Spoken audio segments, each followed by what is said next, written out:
E aí, meu nome é Luca e deixa eu te falar. Tem algo estranho se formando nas profundezas desse oceano, algo que definitivamente eu e você não estamos esperando. O bagulho é sinistro. Eu tava navegando pelas profundezas do YouTube e pensando seriamente na minha vida, até que eu encontro um jogo chamado Turbo Pressure, um jogo que parecia bem diferente de qualquer um que eu tinha visto até agora, talvez se aproximando um pouquinho de Pinagogia e os seus gráficos, mas ainda assim diferente. Enfim, esse não é o tema do vídeo, bora voltar aqui rapidinho, me perdi.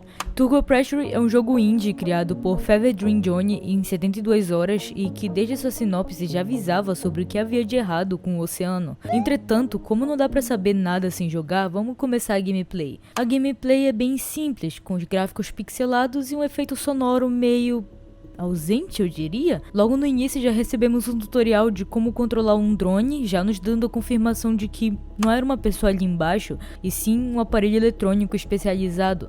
Pra quê? Você me pergunta. Tá vendo ali no canto um objetivo? Ele diz algo como recuperar a equipe Alpha, ou seja, um grupo de mergulhadores desapareceu nessas coordenadas e assim esse drone foi enviado para explorar o local e recuperá-los, certo? Com o nosso objetivo em mente, logo começamos a andar de forma bem dificultosa. Desculpa, o controle desse jogo é muito ruim. E encontramos um bueiro rodeado de canos que soltam algo meio preto e uma grade o prendendo. Como essa grade estava aberta, foi bem fácil entrar no local, que era uma sala bizarra de metal. A mecânica do jogo logo é mostrada pra mim quando eu miro para uma barra de ferro no chão e o meu scanner me dá todas as informações detalhadas sobre a tal coisa, que nesse caso aqui seria uma barra cortada por um maçarico, ou seja, muito provavelmente os mergulhadores passaram por aqui, né? O resto da sala parecia normal, apenas uma construção no meio do oceano, até eu mirar numa porta azul.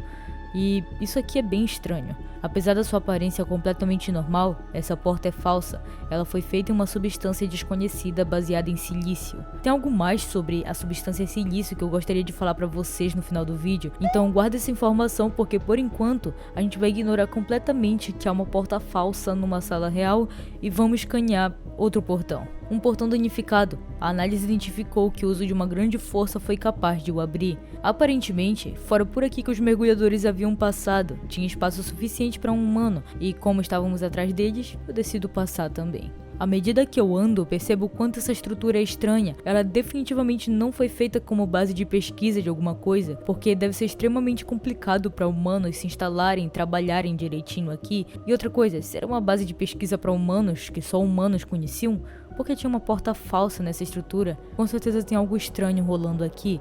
Enfim, continuamos descendo até chegarmos a uma sala totalmente escura que parecia mais como um espaço liminar, e essa sala exibia mais coisas falsas ainda.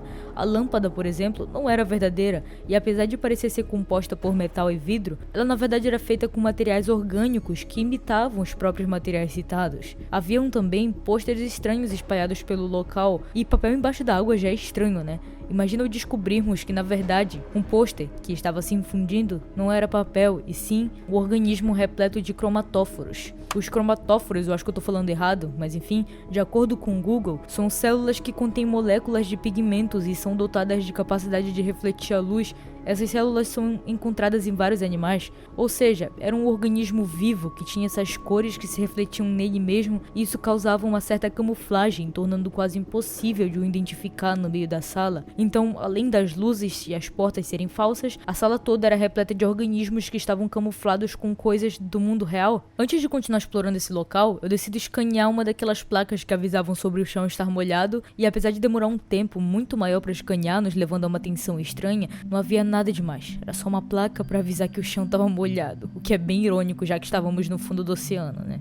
Enfim, nós atravessamos por um corredor estranho e descemos numa longa escada transparente, a qual eu tive que voltar um pouquinho só pra dar uma observada, olha só que beleza, mano. E passamos por um conjunto de mais portas falsas que nos levavam ao fim de um corredor em um formato de espiral estranho, e com isso, esse lugar definitivamente não foi feito por humanos, muito menos para humanos usufruírem. No fim do corredor havia o ponto-chave desse jogo, algo mais bizarro ainda. O item em questão era um cubo pequeno que vibrava na cor vermelha e exibia rosto de sofrimento. Ao escanearmos o mesmo, que tinha o nome de aglomerado de luto, eles falavam tudo em uma língua desconhecida, então eu decido prosseguir descendo por uma espécie de buraco e acabo chegando numa estrutura meio sugestiva, eu diria. Eu pensei, você pensou, não adianta mentir.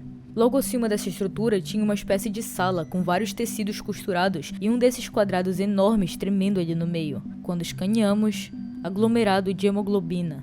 Eles irão renascer do ventre de barro. Como ali não tinha mais nada para interagir, eu desço naquele buraco estranho encontrando uma pilha de mais blocos daqueles e eles falam o seguinte: antígeno tipo B.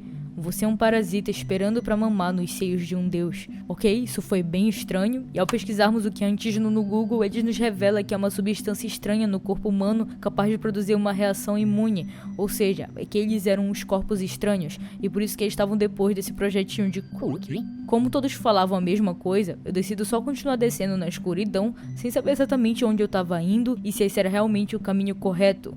Em resumo, eu só fui na fé, tá ligado? Até que eu paro em um lugar constituído de mais tecidos costurados e encontro outra pilha de blocos. Gameta Delta.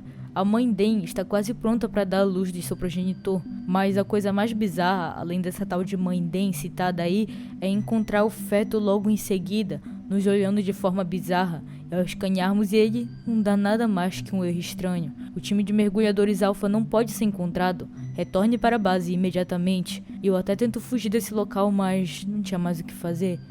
Transmissão de emergência. Uma bioarma classe alfa foi detectada nas coordenadas.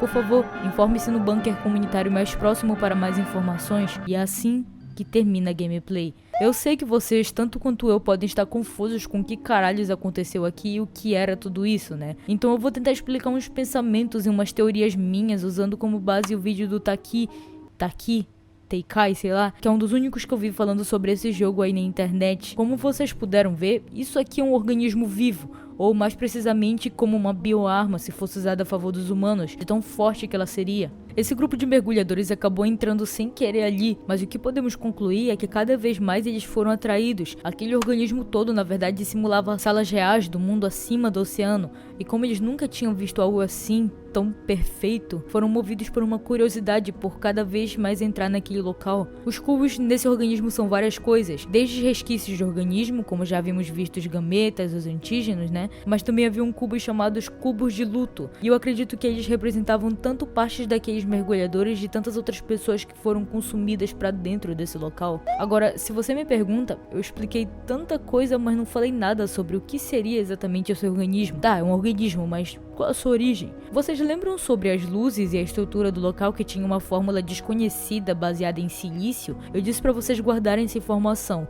Então, a vida humana é basicamente baseada em carbono. Ele é o componente-chave de tudo que acontece na Terra, mas de acordo com alguns pesquisadores, se existisse uma vida fora da Terra, ou seja, de extraterrestres, ela seria baseada não em carbono, mas sim em silício. Ou seja, tudo isso aqui veio de ETs, e aquele feto era uma continuação cada vez mais forte da sua prole na Terra. Bom, foi esse o vídeo. Se algo que eu expliquei de forma porca com algumas pesquisas rápidas no Google estiver errado, você pode me corrigir nos comentários e no mais, é isso. Eu vejo vocês assim que eu tiver tempo de gravar outro vídeo, porque tá foda pra mim esses dias. E até mais, homens.